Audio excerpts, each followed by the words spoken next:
अस्सलामुअलैकुम, कैसे आप सब? उम्मीद है ठीक होंगे। अल्हम्दुलिल्लाह मैं भी बिल्कुल ठीक। ठंड बहुत हो रही है। ये पीछे देख रहे हैं पहाड़ सारा वाइट हुआ हुआ है। रात को स्नोफॉल हुई थी, तो लेकिन ठंड अभी तक है। अभी स्नो तो नहीं, खैर स्नोफॉल नहीं हो रहा, लेकिन कल की स्नो पड़ी हुई है, तो ठंड तो है। तो देखने में तो बहुत अच्छा लग रहा है, फेयरी टेल टाउन टाइप जो है वो फ़ील आ रही है। कोबलन्स में पहाड़ों पे जो है वो स्नो है, वाइट हुए हैं सारे पहाड़, बहुत खूबसूरत लग रहा है। खैर, आज का जो टॉपिक है हमारा उस पे आते हैं। जब आप अप्लाई कर रहे होते हैं यूनिवर्सिटीज़ में, यूनिसिस्ट पे जाते हैं या आप डार्ट पे जाते हैं, तो आप देखते हैं अक्सर जो है कोर्सेज़ के ऊपर लिखा होता है कि ये एनसी कोर्सेज़ हैं या एनसी फ्राई कोर्सेज़ हैं, या अदर वर्ड्स ये रिस्ट्रिक्टेड कोर्सेज़ हैं या न ये नॉन रिस्ट्रिक्टेड कोर्सेज़ हैं। तो आपको समझ नहीं आ रहा था कि अच्छा किन में अप्लाई करना है, किन में अप्लाई नहीं करना। बेसिकली इनमें डिफ़रेंस क्या है, किस में एडमिशन के चांसेस ज़्यादा होते हैं और इसका मतलब क्या है। तो जो रिस्ट्रिक्टेड कोर्सेज़ हैं बेसिकली वो वाले कोर्सेज़ होते हैं जिनमें एप्लीकेंट्स जो हैं उनकी तादाद काफ़ी ज़्यादा होती है और उनके पास जो सीट्स होती हैं वो लिमिटेड होती हैं। तो इसलिए उस पे जो है वो लोकल रिस्ट्रिक्शंस जो हैं वो लगती हैं। फॉर एग्ज़ाम्पल उस पे आप वो एक सीजीपी का क्राइटेरिया सेट कर देंगे कि जैसे जर्मन 1.8 या 2 जो है वो का मिनिमम सीजीपी होना चाहिए। उसके बाद आपका जो है मोटिवेशन लेटर है वो उस पे देखते हैं कि बंदा किस चीज़ में आगे इंटरेस्टेड है, रिसर्च में या कुछ भी चीज़ में। और उसके अलावा जो है आपके बैचलर्स के जो कोर्सेज़ होते हैं और रेलिवेंट वो मैटर करते हैं। अगर आपका कोई वर्क एक्सपीरियंस है वो, यानी कि फिर वो इन तमाम चीज़ों को डिटेल एक-एक करके देखते हैं और फिर उसके बाद आपकी सिलेक्शन होती है। क्योंकि एप्लीकेंट्स ज़्यादा होते हैं और सीट्स कम होती हैं, तो इसलिए इसमें ज़रा सिलेक्शन का क्राइटेरिया जो है वो ज़रा टफ होता है।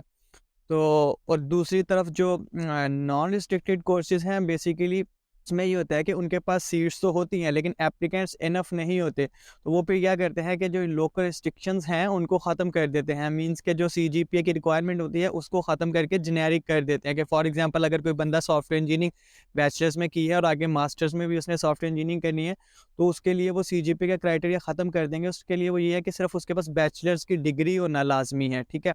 और उसके बाद जो है दूसरे फैक्टर्स जो हैं वो आते हैं। तो इसमें जो एडमिशन क्राइटेरिया होता है वो थोड़ा-सा लीनिएंट होता है, इन अ सेंस कि उसमें वो आपके फिर बहुत ज़्यादा उसमें ग्रेड्स में और नहीं जाएँगे।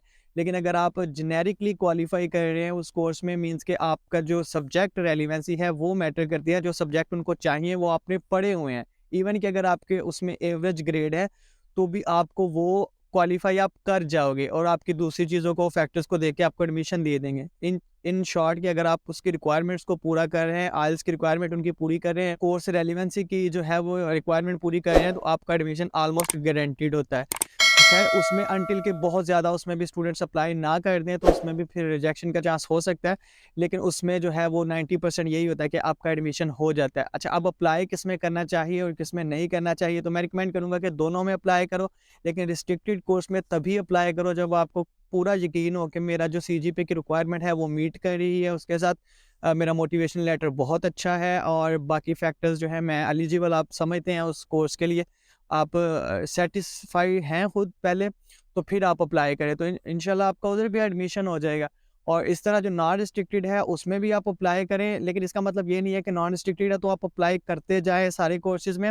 फॉर एग्ज़ाम्पल आपका जो प्रीवियस बैकग्राउंड है वो रेलेवेंट होना बहुत ज़रूरी है। लाइक आप बांग्लादेश, पाकिस्तान या इंडिया जहाँ से भी अपना बैचलर्स करके आ रहे हैं, उसमें जो सब्जेक्ट आपने पढ़े हैं, वो जो आप आगे पढ़ने जा रहे हैं, उससे कुछ उनकी रेलेवेंसी बनती हो, तभी वो आपको इस नॉन रिस्ट्रिक्टेड में भी कंसीडर करेंगे। अगर आपकी वो रेलेवेंसी नहीं बनती तो आपको कंसीडर नहीं करेंगे। लाइक इवन कि जर्मनी में जैसे अब आप हाक्सुले से करते हो, जिसमें अप्लाइड साइंसेज़ की यूनिवर्सिटी होती है, तो उसमें ज़्यादा प्रैक्टिकल कोर्सेज़ होते हैं और टेक्निकल यूनिवर्सिटी जो होती है, टीयूज़ जो होती हैं, उसमें थ्योरेटिकल कोर्सेज़ ज़्यादा होते हैं। तो इवन आपको रेलेवेंसी भी हो, लेकिन अगर आपने हाक्सुले से बैचलर्स किया, तो आपके लिए बहुत मुश्किल हो जाएगा कि आप टेक्निकल यूनिवर्सिटी के जो मास्टर प्रोग्राम है उसमें एडमिशन ले सको।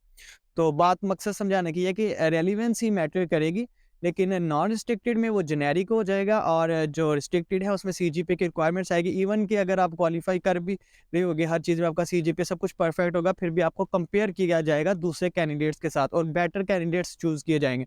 जबकि नॉन रिस्ट्रिक्टेड में ऐसा नहीं होगा, जो भी क्वालीफाई करेगा उसको एडमिशन दे दिया जाता है। बेस्ट ऑफ लक, आप अगर अप्लाई कर रहे हैं तो रेलेवेंसी देखें और अप्लाई करें। अगर आपको मेरी वीडियोस जो है वो अच्छी लगती है तो मेरे चैनल को सब्सक्राइब लाज़मी करिएगा और बेल आइकन पे भी क्लिक कर दीजिएगा। नेक्स्ट वीडियो के लिए, तब तक के लिए अपना काफ़ी ख़्याल रखिएगा और यहाँ पे तो बहुत ठंड हो रही है, तो मैं तो जाऊँगा अभी कोई चाय-शाय पीता हूँ। तो आप भी वीकेंड एन्जॉय करें अपना, तो मिलते हैं नेक्स्ट वीडियो पे। अल्लाह हाफ़िज़।